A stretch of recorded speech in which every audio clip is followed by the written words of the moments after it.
Oh no, said Jukuman.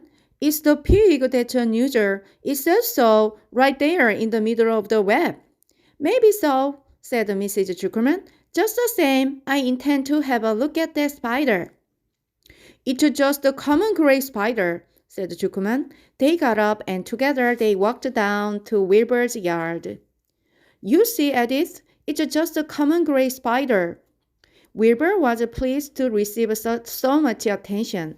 Lurby was still standing there, and Mr. and Mrs. Zuckerman, all three, stood for about an hour, reading the words on the web over and over and watching Wilbur. Charlotte was delighted with the way her trick was working. She sat without moving a muscle and listened to the conversation of the people. When a small fly blundered into the web just beyond the word pig, Charlotte dropped quickly down, rolled the fly up, and carried it out of the way. After a while, the fog lifted, the web dried off, and the words didn't show up so plainly. The Zuckermans and Lurby walked back to the house. Just before they left the pig pen, Mr. Zuckerman took one last look at Wilbur. You know, he said in an important voice, I've thought all along that pig of ours was an extra good one. He's a solid pig. That pig is as solid as they come. You notice how solid he is around the shoulders, Lurby?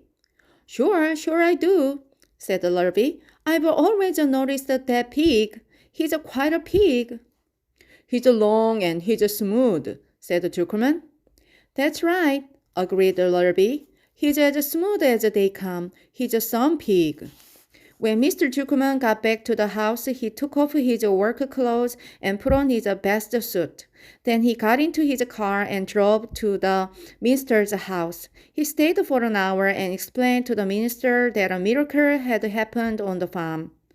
So far, said Zuckerman, only 4 people on earth know about this miracle, myself, my wife Edith, my hired man Lurby, and you. Don't tell anybody else, said the minister. We don't know what it means yet, but perhaps if I give thought to it, I can explain it in my sermon next Sunday. There can be no doubt that you have a most unusual pig. I intend to speak about it in my sermon and point out the fact that this community has been visited with a wondrous animal. By the way, does the pig have a name? Why, yes, said Mr. Zuckerman. My little niece calls him Wilbur. She's a rather queer child full of notions. She raised the pig on a bottle, and I bought him from her when he was a month old. He shook hands with the minister and left. Secrets are hard to keep. Long before Sunday came, the news spread all over the county.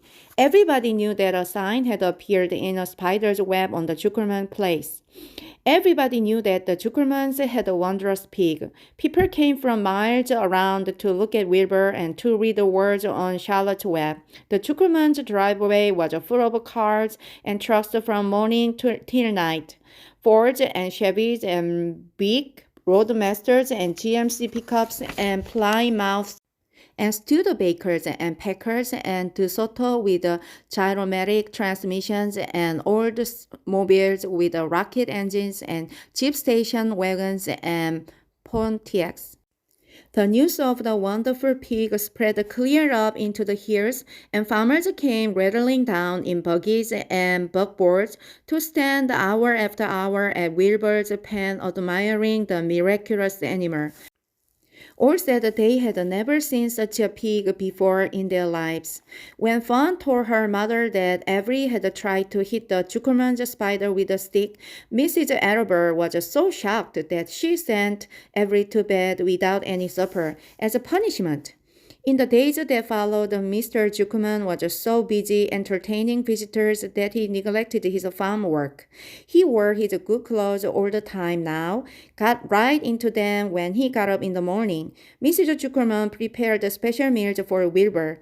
Lurby shaved and got a haircut, and his principal farm duty was to feed the pig while people looked on. Mr. Zuckerman ordered the larvae to increase Wilbur's feedings from 3 meals a day to 4 meals a day. The Zuckermans were so busy with the visitors they forgot about other things on the farm. The blackberries got ripe, and Mrs. Zuckerman failed to put up any blackberry jam. The corn needed hoeing, and the larvae didn't find time to hoe it. On Sunday, the church was full. The minister explained the miracle. He said that the words on spider's web proved that human beings must always be on the watch for the coming of wonders. All in all, the Zuckerman's pig pen was a center of attraction. Fawn was happy, for she felt that Charlotte's trick was working and that Wilbur's life would be saved. But she found that the bun was not nearly as pleasant to too many people. She liked it better when she could be all alone with her friends, the animals.